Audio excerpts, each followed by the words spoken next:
bossing, welcome back sa my channel mga bossing. Kayo po ba mga bossing ko ay nag-iisip sa ngayon? Ano kaya ang pwede kong gawin bukod sa aking sipag at tiyaga at pananalig sa mahal na Panginoon upang sa ganon tuloy-tuloy ang pasok ng swerte at maging matagumpay ako sa buhay?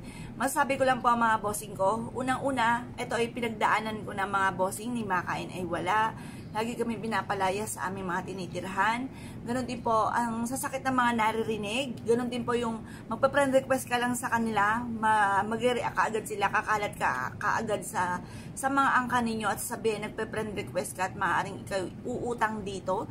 Kaya ikaw ay nagpa-friend request dahil maaaring may kailangan ka na pera. Yung mga ganon, kaagad-agad kay ibabla ka na, chismis ka pa. Yung mga ganon mga sitwasyon, mga bossing, pinagdaanan ko po yan. Kaya talagang sobrang sakit. At pag may dumarating naman sa akin pagsubok, like ko sinasabi na may darating sa akin na naman na blessing dahil dumarating na naman yung mga pinagdaanan ko dati. Mas nagiging fighter ako sa hamon ng buhay. Mas nagiging positive ako kapag po may mga dumarating na ganon mga bossing.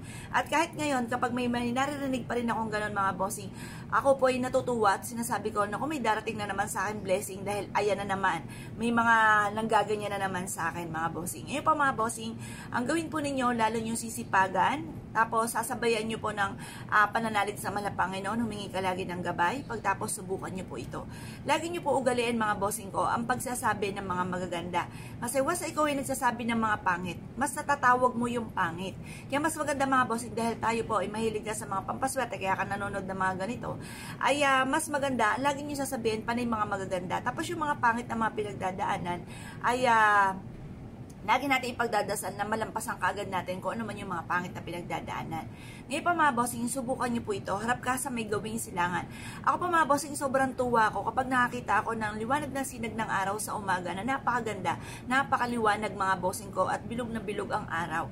Dahil dyan ako nagsimula mga bossing, lagi ako nagtatapon ng mga kamalasan ko. Ganito po ang style ko. Tinatapon ko na lahat ng kamalasan ko at huwag ka na muling babalik pa. Halimbawa, isa sa miyembro ng pamilya may karamdaman, nag-wish din po ako dyan, tinatapon ko na lahat ang karamdaman ko ng aking anak or kaya ng mister ko at huwag ka na muling babalik pa. Ganun po mga bossing ko, lagi kong ginagawa sa gawing silangan mga bossing at subukan nyo rin po ito. Tapos mag-wish ka na mula sa inyo pong puso mga bossing. Pagtapos subukan nyo po ito mga bossing ko, ugaliin nyo po itong gawin mga bossing ko tuwing umaga or kaya po sa gabi mga bossing. Tapos humarap ka sa liwanag ng sinag ng araw at pagkatapos kumuha ka ng kapranggot na asin at ilagay sa ilalim ng inyo pong dila. Tapos mag-wish ka, yayaman ako at magiging matagumpay. Yayaman ako at magiging matagumpay. Ganon ang mga pag-wish mga bossing na walang gamit na sana, direct to the point mga bossing. Pagtapos yung po mag-wish mga bossing ko, humarap ka po mo, nakaharap ka pa sa may silangan, sabi nyo, kaniklin ko na swerte, yayaman ako at magiging matagumpay. Yan po isa sa mga magic words na aking pong lagi sinasabi mga bossing ko, lalo na sa umaga. Tapos sa gabi, magdadasal po tayo, yung lagi ko tinuturo sa inyo, naturo rin sa amin ng aking pong lola, mga bossing na alam na ng aking mga anak, at alam na rin ng mga bossing ko, at ganoon ang kanilang mga kaapo-apuhan at anak po nila.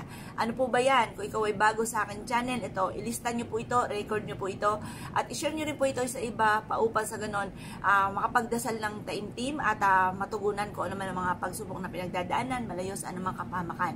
Ito pa mga bossing, syempre mag-aantanda po muna tayo, tapos sabihin nyo po ito, Diyos ko po ako'y tutulog, bindisyonan niya rin loob, upang hindi matakot sa masamang bungang tulog. Diyos ko po ako'y tutulog na, bindisyonan niya ring mata, upang hindi magitla sa masamang alaala. Yan po isa sa mga sikreto mga bossing ko, bago kayo matulog para layuan kayo ng mga bad spirit at instant na mga kamalasan ay puro swerte ang darating.